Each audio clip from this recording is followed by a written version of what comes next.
The orc woman stood in the center of the training yard at dawn, watching a line of men twice her age fumble through a shield drill she had perfected before any of them had left their mother's farms, and she did not bother to hide the disappointment in her voice when she told them they would run it again, until their hands stopped shaking like sparrows in a storm.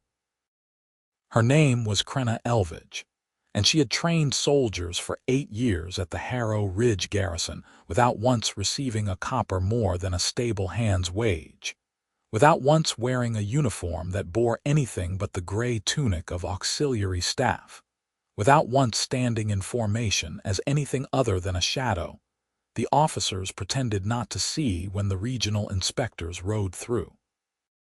The men she drilled went on to command border patrols and earn their sergeant's knots and captain's bars, and she went on standing in the dust, calling cadence, correcting stances, teaching them how to stay alive in the kind of fight that turned boys into corpses.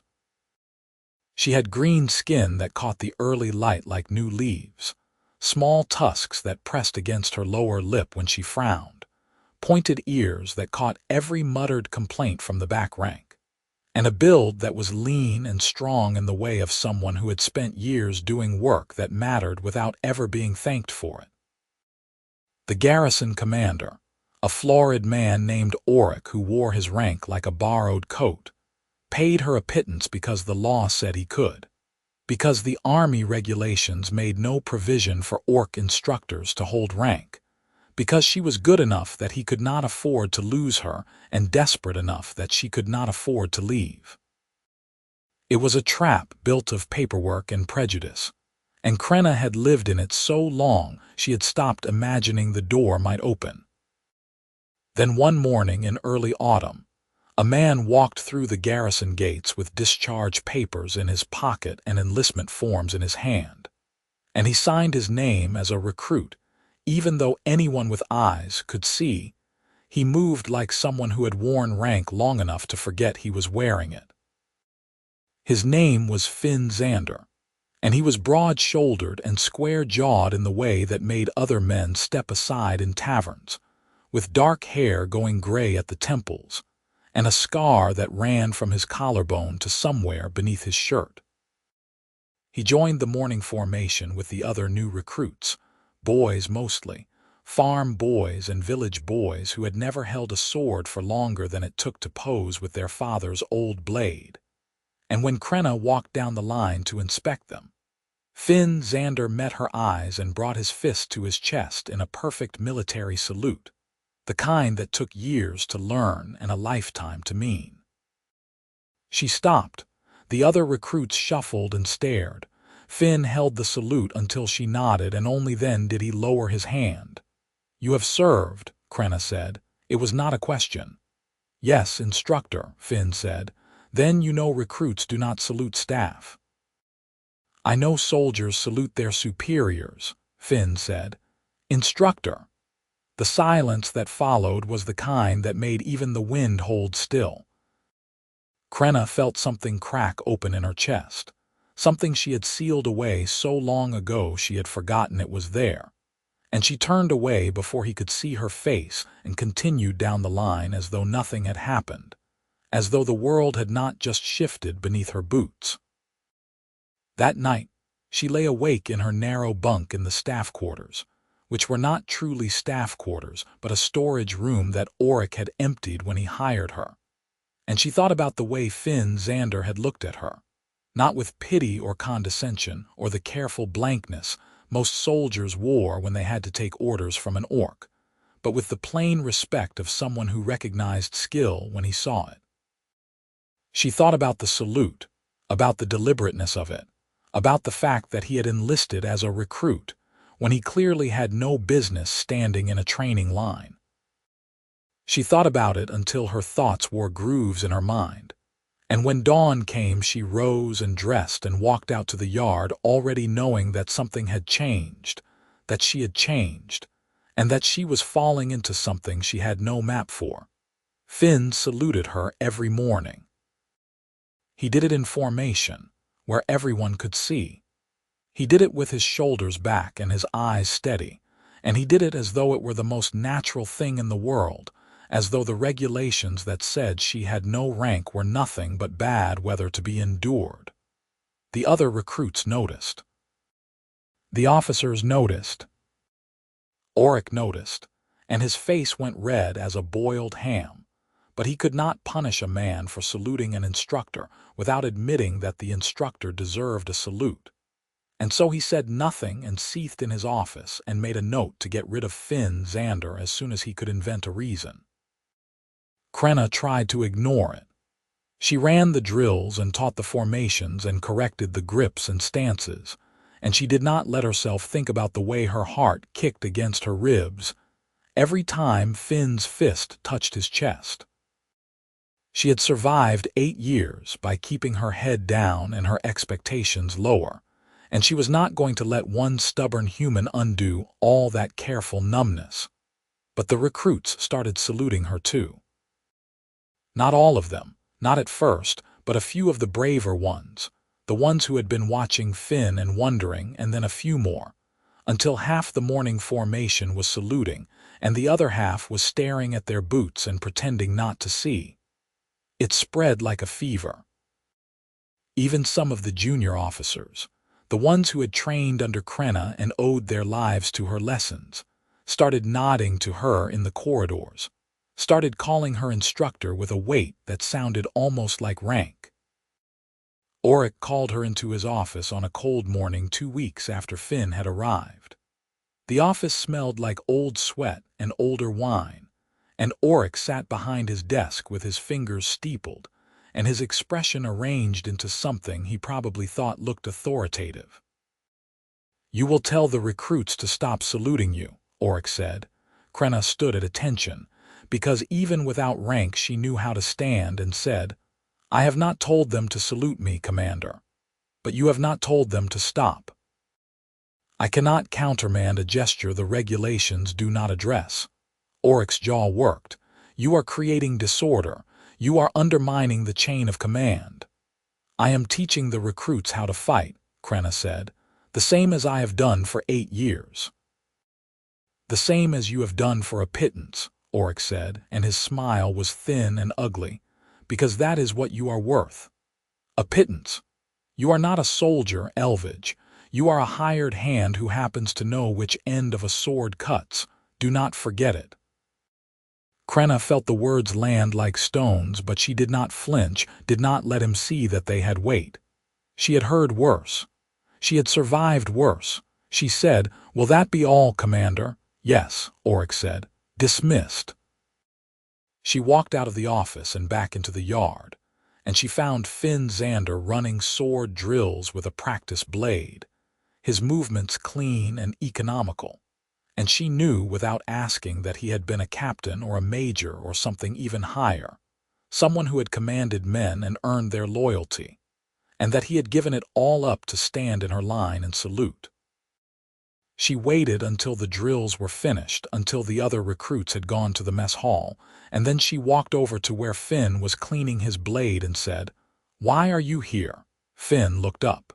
His eyes were gray and steady, and he said, "I enlisted. You know what I mean."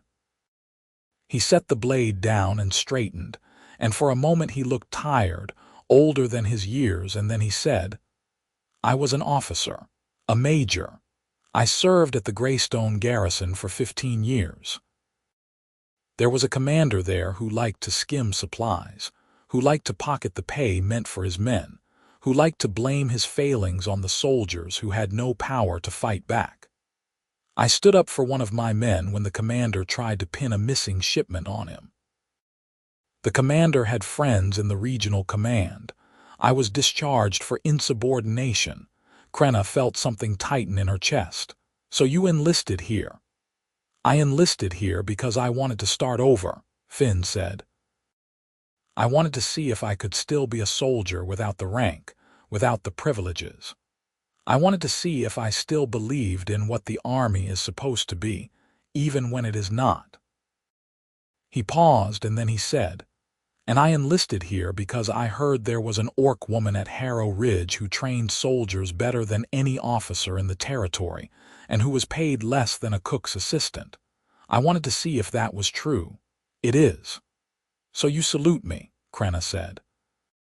So I salute you, Finn agreed. Because you deserve it. Crenna looked at him, at the scar on his collarbone, at the gray in his hair, at the steadiness in his eyes, and she felt the careful numbness she had built around herself crack a little wider. She said, "You will make enemies here. Auric already hates you." "Auric already hates you," Finn said, "and you are still here. I have nowhere else to go." "Neither do I," Finn said, and he smiled, and it was a small smile, tired and true. And Crenna realized with a jolt that she wanted to see him smile like that again, wanted to be the reason for it. She did not say that. She said, "Get to the mess hall before the stew is gone," and she turned and walked away before he could see her face, before he could see the way her hands were shaking.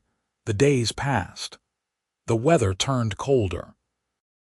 The recruits learned to hold a line, to move as a unit, to fight with the kind of discipline that kept men alive when the enemy was pressing, and the ground was slick with blood. Crenna taught them all of it, and Finn stood in the line and learned beside them, even though she could see he already knew every lesson by heart. He was doing it for her, she realized. He was standing in the line so that the others would see that learning from her was not something to be ashamed of, that saluting her was not rebellion but recognition. She fell in love with him slowly, the way ice melts in spring, so gradually that she did not notice until it was already done. She fell in love with the way he corrected the younger recruits without condescension, with the way he asked her questions during drills not because he needed to know the answers, but because he wanted the others to hear them, with the way he stayed late to help repair the practice weapons, and never once acted as though it were beneath him. She fell in love with his steadiness, with the quiet certainty he carried, with the fact that he had given up everything he had earned because he believed in something more important than his own advancement. She did not tell him. She had no practice with this, no map for how to translate the ache in her chest into words that would not sound like desperation or foolishness.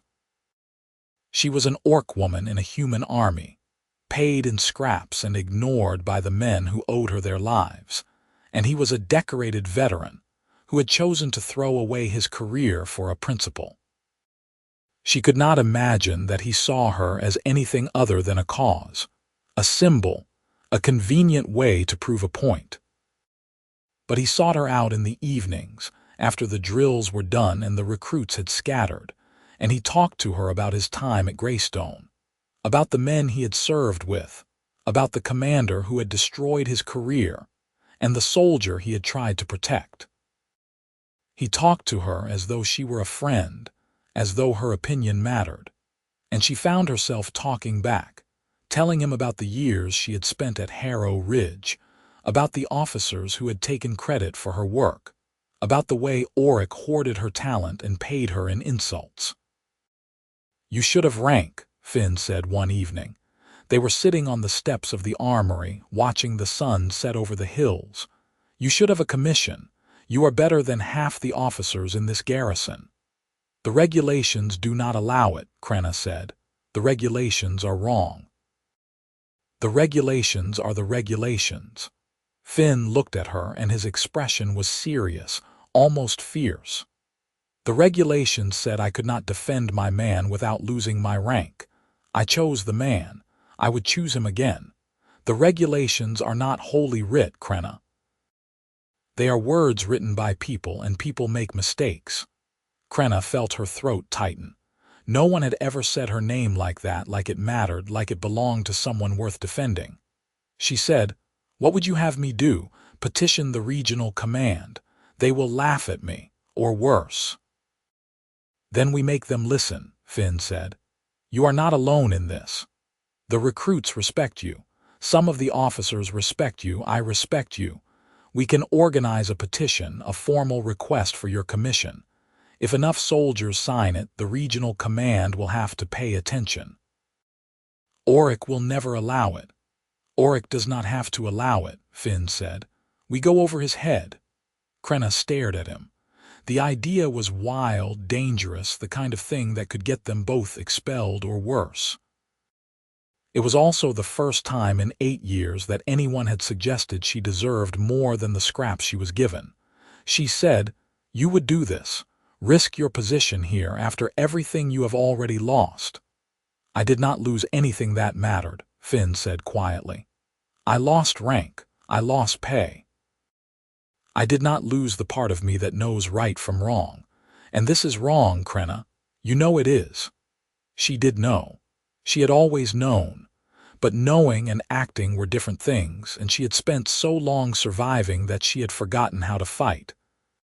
She looked at Finn, at the scar on his collarbone, at the gray in his hair, at the steady certainty in his eyes.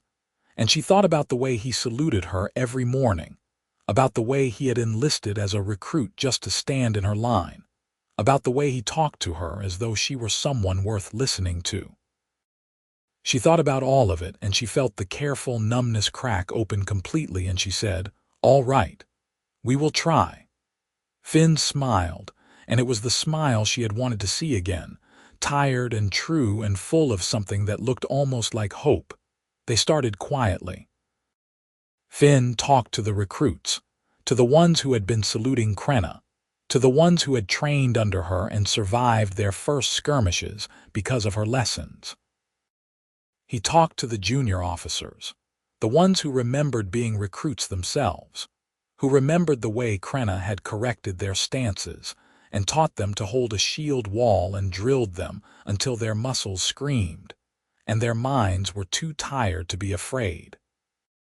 He talked to them about fairness, about merit, about the fact that the army was supposed to reward skill and dedication, not species. Crenna talked to the older soldiers, the ones who had been at Harrow Ridge long enough to see officers come and go, who had watched her train generation after generation of recruits while Oric took the credit and the regional command looked the other way. She did not beg. She did not plead. She simply asked them to sign their names to a petition that said she deserved a commission, that said she deserved the rank and pay that matched her skill, and she left it to them to decide whether they believed it. More sign than she had expected. More than Finn had expected. Within 2 weeks, they had nearly 60 signatures, soldiers and officers alike, and Finn drafted a formal petition to the regional command, laying out Crenna's years of service, her record of training successful soldiers, the testimonials from the men who had learned from her. He wrote it in the careful language of military protocol, the kind of language that could not be dismissed as emotion or sentiment. And Crenna read it and felt something loosen in her chest, something that had been clenched tight for so long she had forgotten it was there. Oric found out, of course. Oric had spies in every corner of the garrison, men who owed him favors or feared his wrath, and within days he called Finn into his office and told him he was being reassigned to latrine duty for insubordination. Finn refused. Oric threatened to have him flogged. Finn pointed out that flogging a recruit for circulating a petition would require a formal inquiry, and that a formal inquiry would mean questions about why the petition was necessary in the first place. And Oric went silent, and red-faced and told Finn to get out of his sight. Then Oric called Crenna into his office and told her she was fired. "You cannot fire me," Crenna said. "I have a contract."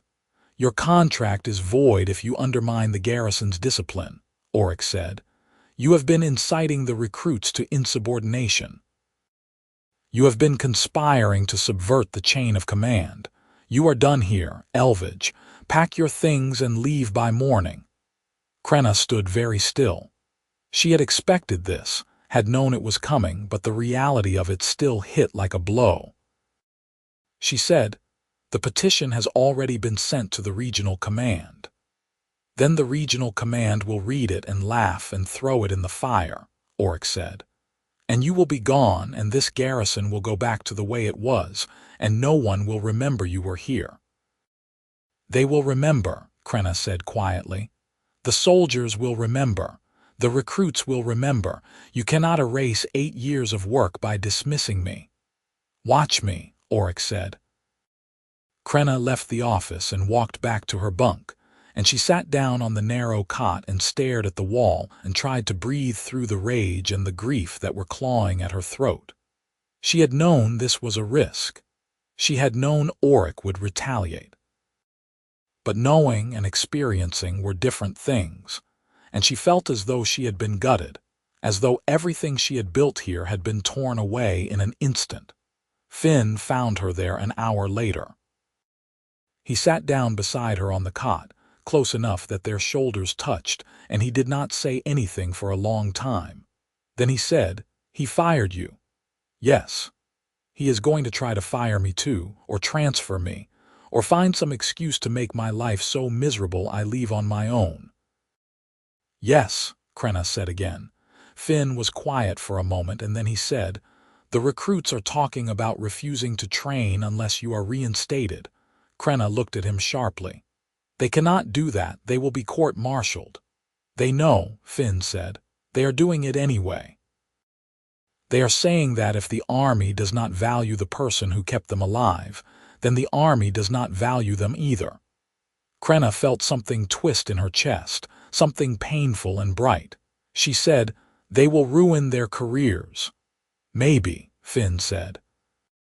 "Or maybe the regional command will realize that a garrison in open rebellion is worse than giving one orc woman the rank she has earned." "You did this," Crenna said. "You organized this." "I suggested it," Finn said. "They chose it. They chose you." Crenna looked at him, at the scar on his collarbone, at the gray in his hair, at the steadiness in his eyes, and she felt the ache in her chest become something else, something too large to hold inside. She said, "Why are you doing this? Why do you care so much?" Finn met her eyes, and his expression was open, unguarded, and he said, "Because you are the best soldier I have ever met. Because you deserve better than this. Because I have watched you teach and lead and sacrifice for 8 years without recognition, and it is wrong, and someone needed to say so." He paused, and then he said, very quietly, "And because I think I am falling in love with you, and I do not know how to stop." The words hung in the air between them, fragile and immense, and Crenna felt her breath catch. She had not expected this. She had not let herself hope for this. She said, "You do not even know me." "I know you," Finn said. "I know you are patient and fierce and kind. I know you care about the recruits more than you care about yourself. I know you have survived 8 years of disrespect and inadequacy without losing your dignity or your skill. I know you, Crenna, and I love you." Crenna felt tears prick at her eyes, and she did not try to stop them. She said, "I am an orc. You are human. This is not something people do." "People do all kinds of things," Finn said. "And I do not care what people think. I care what you think." Crenna looked at him, at the open honesty in his face, and she thought about the way he had saluted her every morning, about the way he had stood in her line and learned beside the recruits, about the way he had organized a petition and risked his position, and told her she deserved better. She thought about all of it, and she felt the ache in her chest become a certainty, a truth she could not deny. She said, "I think I am falling in love with you too. I think I have been falling in love with you since the first morning you saluted me." Finn smiled, that tired, true smile, and he reached out and took her hand, and his grip was warm and steady. He said, "Then we will face this together." The next morning, half the recruits refused to report to the training yard. They stood in the barracks courtyard instead, silent and unmoving, and when Outranked stormed out to demand an explanation, one of the young recruits, a farm boy named Tomas, stepped forward and said, "We will not train until Instructor Elvidge is reinstated." Outranked went purple. "You will train or you will be court-martialed for dereliction of duty," "Then court-martial us," another recruit said, "but we will not train." Auric looked around at the assembled recruits, at the set expressions and crossed arms, and he seemed to realize that he had lost control. He turned on his heel and marched back to his office, and within an hour a messenger was riding toward the regional command with a report about a mutiny at Harrow Ridge. Finn and Crenna waited. The garrison was tense, a powder keg waiting for a spark. The recruits stayed in the courtyard. Some of the junior officers joined them. The older soldiers watched from the sidelines, unsure whether to support the rebellion or protect their own positions.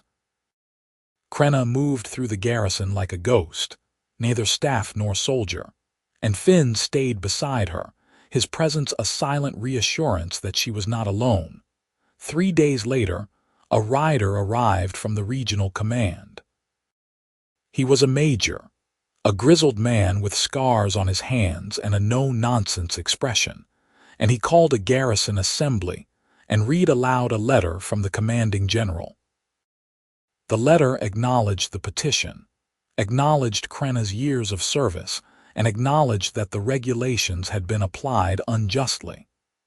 It granted her a commission as a lieutenant, retroactive to her first year of service, and ordered the garrison to pay her 8 years of back wages. It also announced that Commander Auric was being transferred to a supply depot on the northern frontier, effective immediately, for mismanagement and failure to maintain discipline. The courtyard was silent for a long moment, and then one of the recruits started clapping, and then another, and then the whole garrison was applauding, and Crenna stood in the center of it all and felt tears streaming down her face. She looked at Finn, and he was smiling, that tired, true smile, and she thought that she had never been happier in her life. Auric left the next morning without saying goodbye. The new commander arrived a week later, a woman named Captain Harrow who had served on the frontier for 20 years and had no patience for prejudice or politics. She shook Crenna's hand and said, "I have heard about your work, Lieutenant Elvidge. I am glad to have you on my staff." Crenna wore her lieutenant's insignia like a suit of armor, like a vindication, and she trained the recruits with the same skill and dedication she always had. But now, she did it with the pay and the rank she had earned. The recruits still saluted her, but now it was regulation, not rebellion, and the difference was everything. Finn completed his recruit training and was offered a commission as a sergeant. He accepted, and he worked beside Crenna, and in the evenings they sat on the steps of the armory and talked about the future, about the things they wanted to build, about the life they might have together. "I want to leave the army," Crenna said one evening. The sun was setting over the hills, painting the sky in shades of gold and crimson. "I want to start something of my own, a training academy maybe, somewhere that soldiers can learn without the politics, without the prejudice, somewhere that values skill over species." "I want that too," Finn said. "I want to teach soldiers the way they should be taught, the way you taught me. I want to build something that lasts." "We could do it together," Crenna said, and her voice was tentative, hopeful. Finn looked at her, and his expression was soft, full of a warmth that made her chest ache. He said, "I would like that. I would like to build something with you." They stayed at Harrow Ridge for another year, saving their pay, making plans, and when the time came they mustered out together and traveled south to a stretch of frontier land where the farms ended and the wilderness began. They bought a plot of land with a sturdy house and a wide field, and they built a training yard with practice weapons and target dummies, and a covered pavilion for drilling in the rain. They called it the Elvidge Xander Academy, and they sent word to the garrisons and the border posts that they were accepting students, soldiers who wanted to learn from the best. The students came slowly at first, a trickle of curious recruits and skeptical veterans, but word spread about the orc woman and the human man who taught with patience and skill, and refused to tolerate prejudice or laziness. Within 2 years, the academy had a waiting list, and Crenna and Finn were training soldiers who went on to serve with distinction across the territory. They were married in the spring, a quiet ceremony with a handful of friends and students, and Crenna wore a dress the color of new leaves and Finn wore his old uniform, cleaned and mended, and they exchanged vows under the open sky with the training yard stretching out behind them. The vows were simple, promises to stand together, to build together, to face whatever came with the same steady certainty that had brought them this far. They had a son the following winter, a boy with Finn's dark hair and Crenna's green skin, and they named him Finn Xander, and he grew up running through the training yard, learning to hold a practice sword before he could raid. 2 years later, they had a daughter, a girl with Crenna's pointed ears and Finn's gray eyes, and they named her Xander, and she was fierce and curious and determined to keep up with her older brother. The academy thrived. Soldiers came from across the territory to train with Crenna and Finn, and they left with skills that kept them alive and stories about the orc woman and the human man who had changed the way the army thought about rank and merit. Some of the students stayed on as instructors, building the academy into something larger than Crenna and Finn had ever imagined, a place where species did not matter, where skill and dedication were the only currencies that counted. On the anniversary of their first meeting, Finn and Crenna stood in the training yard at dawn, watching the students run drills, and Finn turned to her and brought his fist to his chest in a perfect salute, the same salute he had given her that first morning all those years ago. Crenna smiled, a wide, unguarded smile, and she returned the salute, and they stood there together as the sun rose over the hills, 2 soldiers who had fought for each other and built something lasting, something true. The years passed in a rhythm of seasons and students, of drills and lessons and quiet evenings when Crenna and Finn sat on the porch and watched their children play in the yard. Quentin grew tall and serious, a boy who asked questions and studied every movement until he understood it. Willa grew quick and clever, a girl who laughed easily and fought with a ferocity that reminded Crenna of herself at that age. They were happy children, growing up in a place where they were loved and valued, where the fact that their mother was an orc and their father was human was simply the way things were, not something to be questioned or condemned. The academy became a fixture of the frontier, a place that soldiers spoke about with respect and gratitude, and Crenna and Finn became legends in their own right, the orc woman and the human man who had stood against injustice and won. They trained hundreds of soldiers over the years, and those soldiers went on to train others, spreading the lessons of merit and fairness across the territory. But the heart of the academy was always the 2 of them, Crenna and Finn, standing side by side in the training yard, teaching and guiding and building something that would outlast them both. They had started with a salute, a gesture of respect and defiance, and they had built it into a life, a partnership, a love that was as steady and enduring as the land itself. On a warm afternoon in late summer, when Quentin was 10 and Willa was 8, Crenna stood in the training yard and watched Finn demonstrate a disarming technique to a group of students. He moved with the same precision and economy he had always had, and she felt a swell of affection so strong it nearly took her breath away. He looked up and caught her watching, and he smiled, that tired, true smile, and she thought that she had been falling in love with him since the first morning he had saluted her, and that she was falling in love with him still, every day, in 1,000 small ways.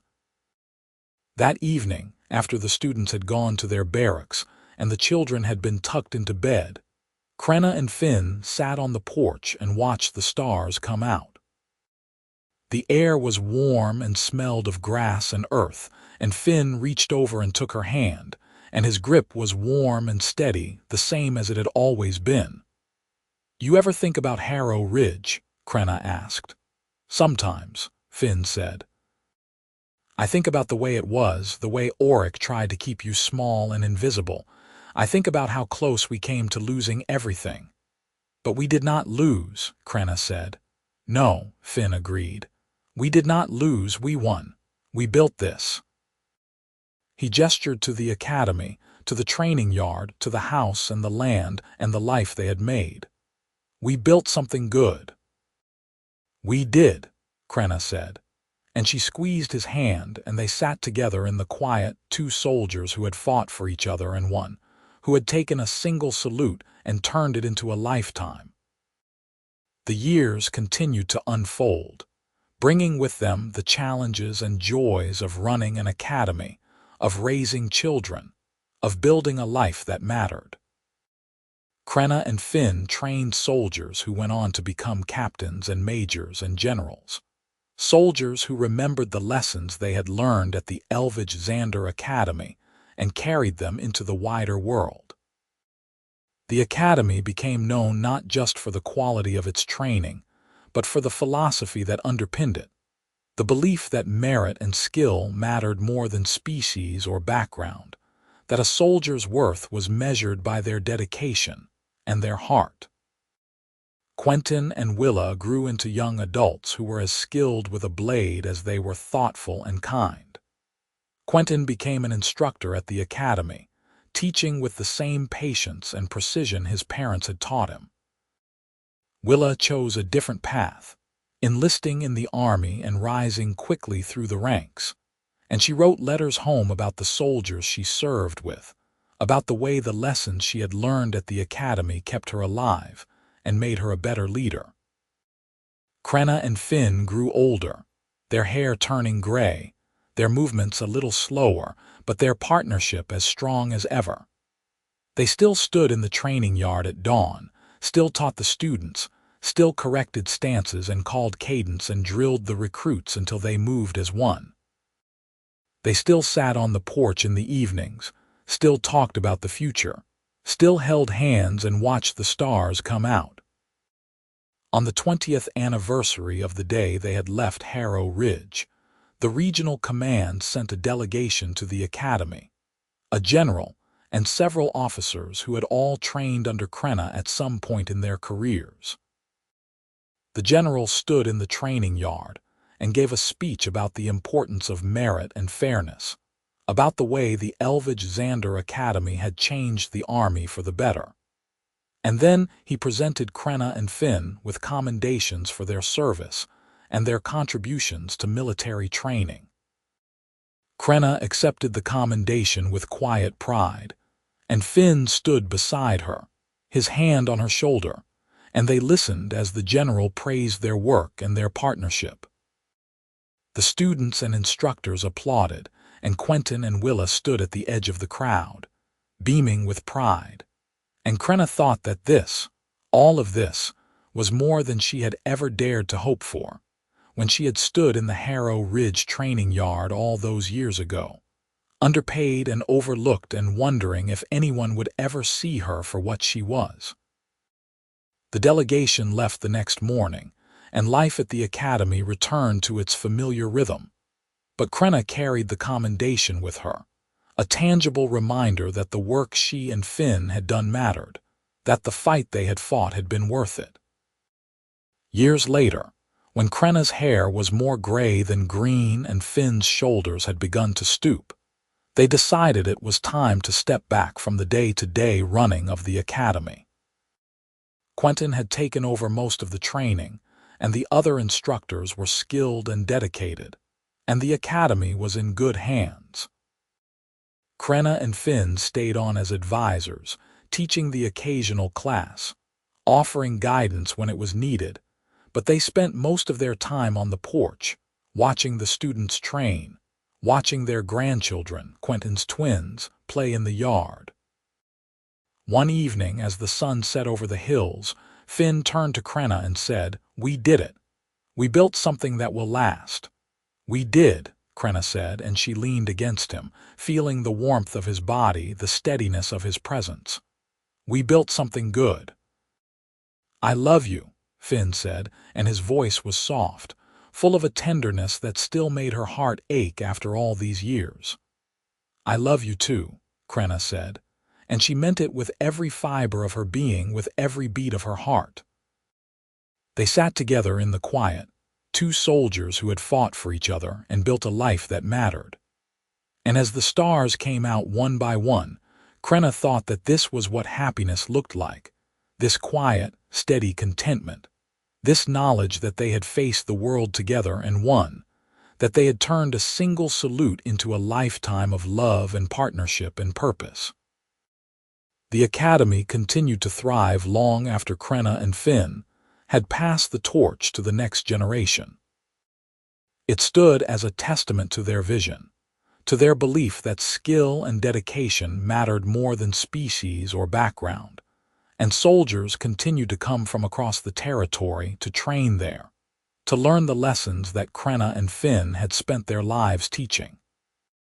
And in the training yard, on a plaque mounted near the entrance, were the words that Finn had written all those years ago when he had drafted the petition that had changed everything. "A soldier's worth is measured by their skill, their dedication, and their heart. Nothing else matters." Crenna and Finn lived out their days at the academy, surrounded by the students and instructors they had trained, by their children and grandchildren, by the life they had built together. They grew old with grace and dignity, and when the end came, it came gently, peacefully, with the knowledge that they had lived well and loved deeply and left the world better than they had found it. They were buried side by side on a hill overlooking the training yard, and the headstones bore their names and ranks. Lieutenant Crenna Elvidge and Sergeant Finn Xander, founders of the Elvidge Xander Academy, soldiers who had stood together and built something lasting.